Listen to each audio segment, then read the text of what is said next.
Como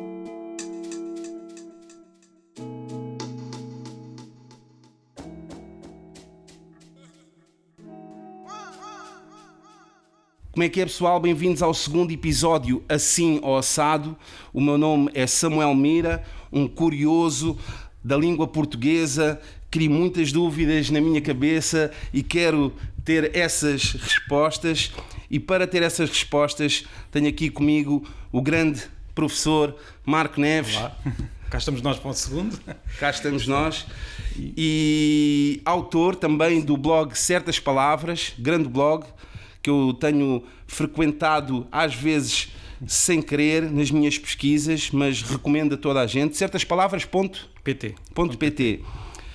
E neste episódio queria abordar certos erros ou coisas que as pessoas consideram erros, mas debater se não estaria na hora de esses tais erros, derivado ao uso popular constante, deles serem aceitos ou serem inseridos no dicionário.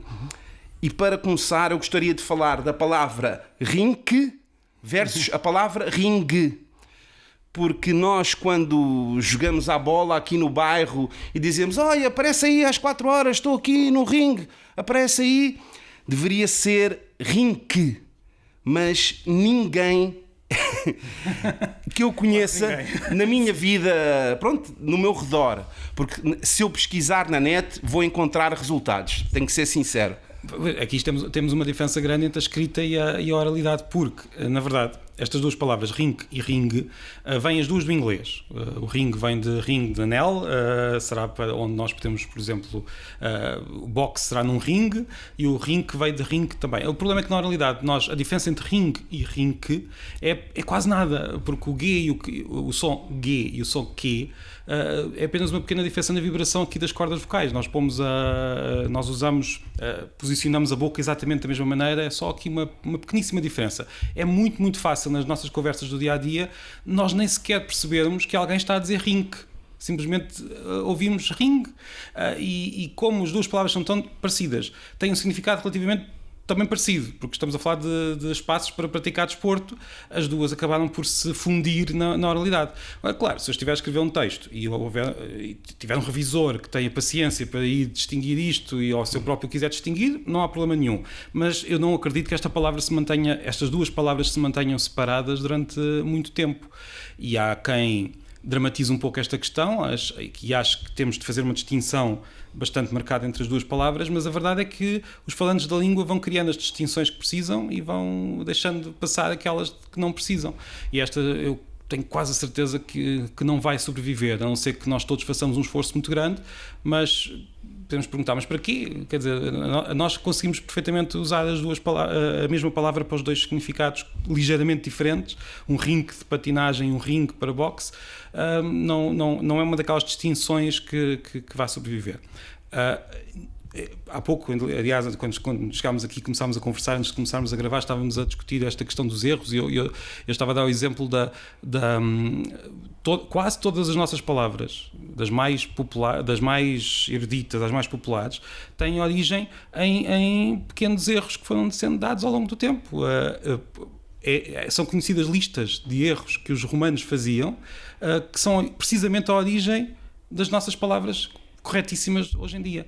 Nós temos de tentar falar o melhor possível, tentar falar o mais, e faz isso muito bem quando compões uma música, tentar falar de forma criativa, tentar seguir aquilo, o significado das palavras como ele existe, mas temos de assumir que algumas vão mudar e que algumas vão desaparecer ou vão mudar. E esta é uma delas, tenho certeza. E o engraçado, eu acho que aqui o problema que eu me questiono mais tem a ver com o ringue de futebol. Sim. Porquê? Porque mesmo no dicionário, os dicionários portugueses e mesmo os ingleses, realmente mencionam rink, patinagem, ou hóquei, pronto. Exato. E ring, boxe, etc. Este etc dá para tudo, não é? E o etc deixa-nos confusos. Mas na realidade eu também pesquisei em inglês, porque dá para fazer. Sim, sim. Ou seja, em inglês existe esta situação também. A maior parte das pessoas, é só descobri agora aos 30 anos que afinal é skating. É um problema que nós importamos, não é? É um problema que também se passa lá fora. Mas eu pesquisei, por exemplo, futebol rink. No aspecto de, na Inglaterra também há futebol de salão, sim, né? sim. E realmente aparecem. São os resultados que aparecem, porque se eu escrever futebol ring, vou ter que ver anéis do pessoal que joga futebol americano e não sei o quê, e vai ser muito difícil de encontrar. Mas na verdade, o inglês, a distinção. Mas diz. Não, e o que eu quero dizer é que eu, ao pesquisar futebol rink em inglês, fico com a certeza que na questão do futebol é rink e não ring. Acabo por ter a certeza. Sim. Então, mas já que eu, quando vou a português, diz-me que ring é para patinagem e ring é para o boxe, e eu quero saber o do futebol. Não menciona nada sobre futebol. Sim. E eu tive que pesquisar em inglês para saber que se calhar a cena do ringue do boxe é uma coisa mais específica. Não, a questão, eu presumo, eu também não estudei a fundo a origem destas duas, do uso destas palavras no desporto, mas ringue vem de ring, anel, e por isso terá de ter sempre uma forma, no original inglês, terá de ser uma forma minimamente redonda, ou a lembrar um círculo. Não é um círculo, mas é uma coisa parecida. Mas a verdade é que em inglês a distinção fonética entre as duas palavras é maior, porque o ring eles dizem com um som vagamente semelhante ao nosso nhe, eles dizem ring, não é o ring, não dizem o g, e por isso ring e ring é mais fácil de manter esta distinção, enquanto que em português não há quase diferença nenhuma na oralidade. Nós, se estivermos numa sala cheia com muitas pessoas a falar ao mesmo tempo, nós não conseguimos perceber se a pessoa está a dizer ring ou ring. Não, e depois tem esta coisa que baralha muito, que é um ringue de boxe não é circular. Sim. E o outro ringue pode ser circular. O ringue de patinagem às vezes é circular. Às vezes pode ser circular. Sim. E isso pode enganar as pessoas. Porque eu também fui ver a etimologia da palavra, pronto, e apareceram várias, apesar de derivar do inglês. Antes do inglês pode ter vindo da Alemanha, e da Alemanha estava lá uma ringas, que é algo circular, que também podia vir daí. Não, o ring box, não sendo circular, é mais quadrado, ou seja, dá para imaginar aquilo um pouco mais parecido com um anel do que... Mas é muito difícil saber, quer dizer, eu não sei, a origem terá vindo do proto-germânico, que é uma língua que deu origem ao alemão e ao inglês, depois terá vindo de outras línguas mais antigas, e foi-se mantendo esta palavra, que veio a ser usada para um ringue de boxe e do outro lado para um ringue de patinagem. Mas não é... A comunidade de falantes pode, a certa altura, não decide, não nos encontramos todos para decidir, mas simplesmente a distinção pode-se perder. Não é algo que não aconteça, acontece em muitos casos. É verdade. E também há aqui uma pequena nuance que nos faz pensar mais em rink ou ring. Apesar de eu pensar sempre em ring, não estou aqui a dizer que agora eu sempre disse ring, nada disso. Mas eu nos meus estudos estive aqui a perceber que há aqui uma coisa mais ou menos sublinhada que diz indoor. Espaço fechado. Ou seja, o ringue seria dentro e estes campos de futebol que eu estou a falar, que às vezes são de bairro, são espaços abertos. E o nosso inconsciente, se calhar, já não associa tanto. Porque eu, quando pesquisei em coisas mesmo nacionais, que às vezes existem rinques polidesportivos, que às vezes dá para jogar hóquei, dá para jogar futebol, porque não faz sentido ser um indoor e tu, quando se vai jogar hóquei, dizes ring, e quando vais jogar futebol vais dizer ring, não é? Eu confesso que nestas palavras eu nunca pensei a fundo no significado de cada uma delas, mas eu diria que nós, para falarmos do desporto, do futebol normal, o futebol não é que o outro não seja normal, mas o futebol de 11, nós usamos campo, não é? Não vamos usar. A sensação que tenho é que a distinção é mais entre campo aberto e o ringue será algo que tenha algo mais fechado, ou seja, que o jogador pode ir contra algum tipo de parede ou de divisão. Mas isto lá está, é a distinção entre campo e ringue, não é a distinção entre ringue e ringue, que é uma distinção que eu não... que é tão... a existir, é tão subtil que é muito fácil perdermos essa distinção. Nós podemos estar aqui a discutir a tarde toda porque é que uma coisa é ringue e porque é que a outra é ringue e não chegamos a grande... E concluindo um pouco esta situação, achas que então estaria na altura de acrescentar ao ringue outros desportos sem ser o boxe? É assim, tendo em conta que também na minha experiência quase todos os falantes que eu conheço, tanto quanto eu consigo ouvir, porque lá está, a distinção é tão subtil que nós muitas vezes nem sequer notamos se a pessoa está a dizer ring ou ring, mas parece-me que mesmo quando estamos num discurso cuidado, mesmo quando estamos a tentar falar de forma mais pausada, nós quase todos vamos dizer ring em quase todas as situações. Portanto, neste caso, não em todos, mas neste caso eu defenderia que ring pode perfeitamente ser adicionado aos dicionários sem perigo de estarmos a estragar a língua, porque na verdade também estamos a falar de duas palavras que foram importadas recentemente do inglês. Portanto, não é sequer uma questão de tradição portuguesa, é uma questão de nós agora decidirmos que os dicionários devem registar aquilo que quase todos nós já usamos. E como o povo é quem mais ordena, pessoal, se quiserem comentar e dizer, olha, eu sempre disse ring ou eu sempre disse ring, sejam sinceros. Porque... Pode até dizer se acham que devíamos manter esta distinção ou não e porquê. Às vezes pode haver uma razão que me está a escapar. Ou então se acham assim, não, olha, eu sempre disse mal, vou passar agora a dizer ring. Também há pessoal que pode... Exato, e este é um mecanismo que acontece muitas vezes quando nós dizemos de uma certa maneira, alguém nos diz, não é assim, é assado. Nós temos a tendência para ter aquele momento de, olha... Então agora vou passar a ser dos poucos que diz bem. E temos quase este orgulho de passar a dizer aquela palavra de outra maneira. Mas depois a dinâmica da língua nem sempre segue aquilo que nós gostaríamos que seguisse.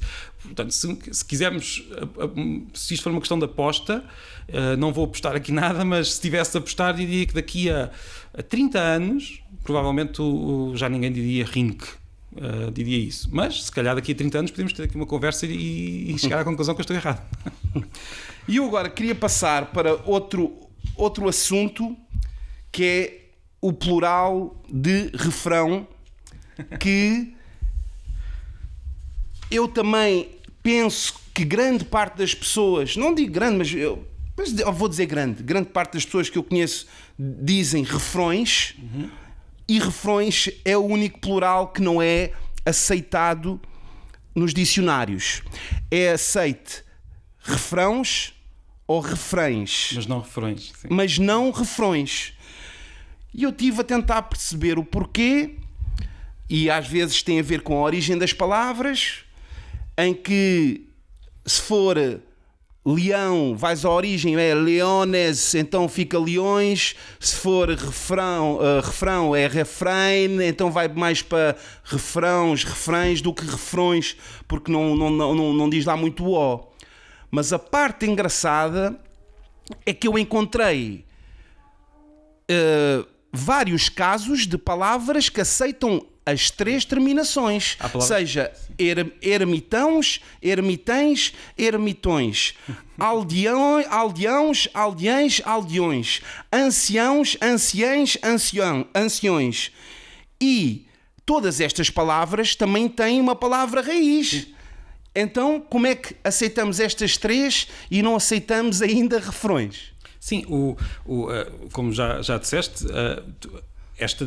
ou seja, nós no singular, todas estas palavras acabam em ão, que é um som, aliás, muito característico do português.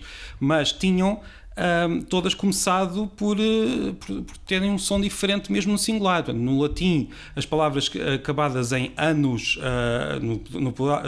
acabadas em anos, aliás, transformavam-se no plural transformaram-se no plural ãos, as acabadas em ones no ões e anes no ens. Isto é como é que eu ia dizer, uma explicação histórica para esta diferença só no plural. No singular, o que é que nós fizemos, os portugueses, a falar no dia-a-dia? Fizemos uma coisa que os castelhanos, por exemplo, não fizeram. Os castelhanos mantêm essa... Leone, pronto. Sim, mantêm essa distinção no singular e no plural, e por isso para eles o plural não é um problema, porque eles têm o singular, sabem como é que se diz o singular, é só acrescentar o S. Não há problema. Nós criámos um problema, porque ao apagar esta distinção no singular e ficar tudo ão, continuámos a ter uma distinção no plural em que já não tínhamos como é que eu dizer, o apoio do singular.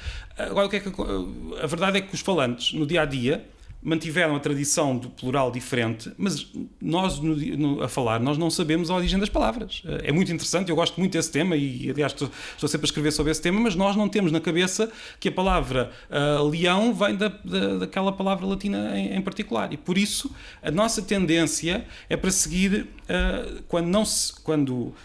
no decorrer dos séculos, uma destas terminações acabou por ter uma maior preponderância. E quando nós criamos uma palavra nova, se eu agora inventasse uma palavra acabada em ão, não sei, podemos inventar aqui uma, não sei, tens alguma ideia? Uma palavra que não existe. Uma palavra que não existe, calitão. Calitão.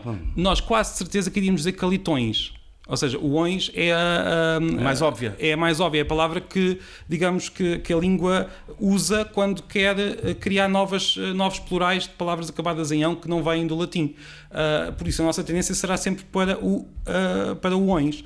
Quando há palavras, como no caso de refrão, que têm plural refrões e refrãos, nós quase naturalmente, porque é assim que a nossa língua funciona, também vamos criar o ões. E aliás, muitas vezes depois também há pessoas que dizem uma palavra que é considerada um erro e que é corrigida. Por exemplo, há muitas pessoas que dizem sem querer cidadões. Porquê? Porque há esta tendência muito forte para usar o ões como principal terminação do plural.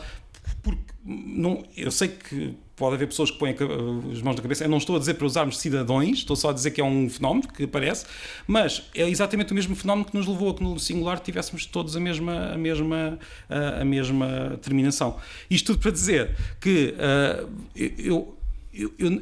quando me dizes que há palavras que têm 3 terminações, outras que têm só uma e outras que têm 2, como o refrãos, eu também quase me apetece a dizer, então, e porquê que não refrões? O refrões segue a tendência geral da língua. Nem sequer estamos a falar de uma situação como o cidadão, que tem um plural bem definido e só um, e por isso aquele outro desvio é um desvio à norma bastante mais óbvio. Estamos a falar de uma palavra que já aceita 2 terminações. Porque não aceitar também a terminação mais natural. Ou seja, eu não me custa nada aceitar os refrões nos dicionários, mas também não quero deixar aqui os professores portugueses com as mãos na cabeça a dizer, então, os meus alunos podem dizer refrões a qualquer momento.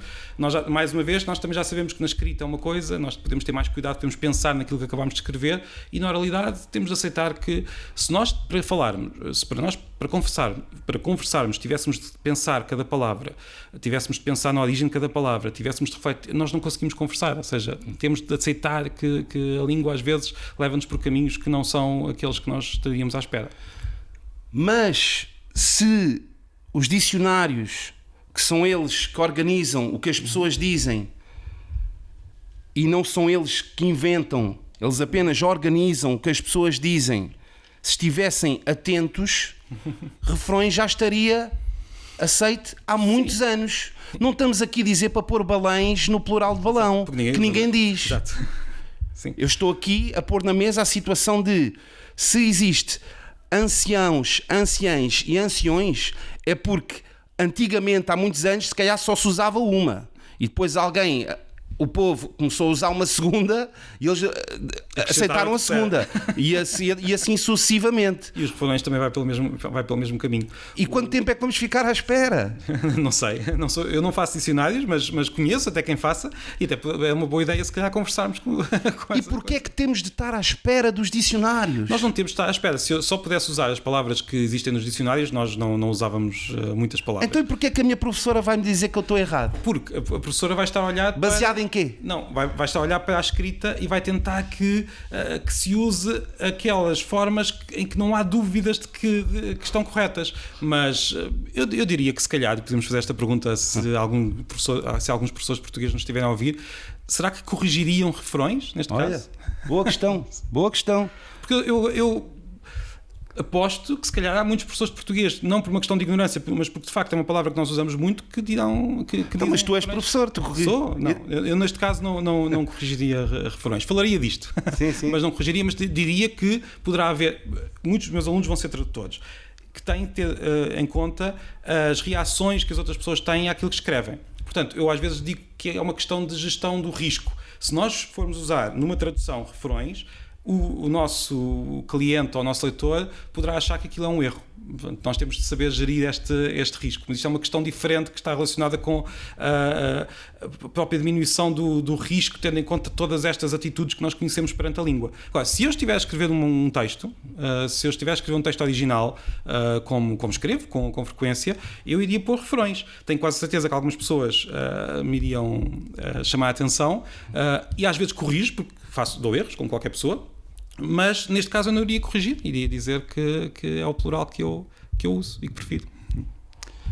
Muito bem, Marco. Acho que para este episódio sim, estamos resolvidos. Este vai ser um episódio polémico, eu tenho quase certeza. Vamos ter aqui muita discussão, mas é bom. É bom, sim, senhora. Olha, então, e para terminar, eu quero acabar com um discurso do grande Marco Neves. Que eu gostei muito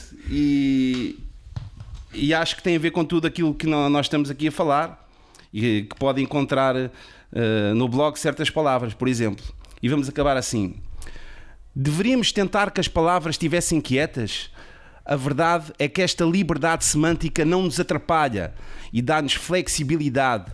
As línguas foram sendo criadas gradualmente pelos mesmos objetos que as usam.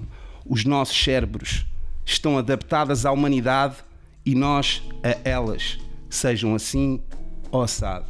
Fiquem bem.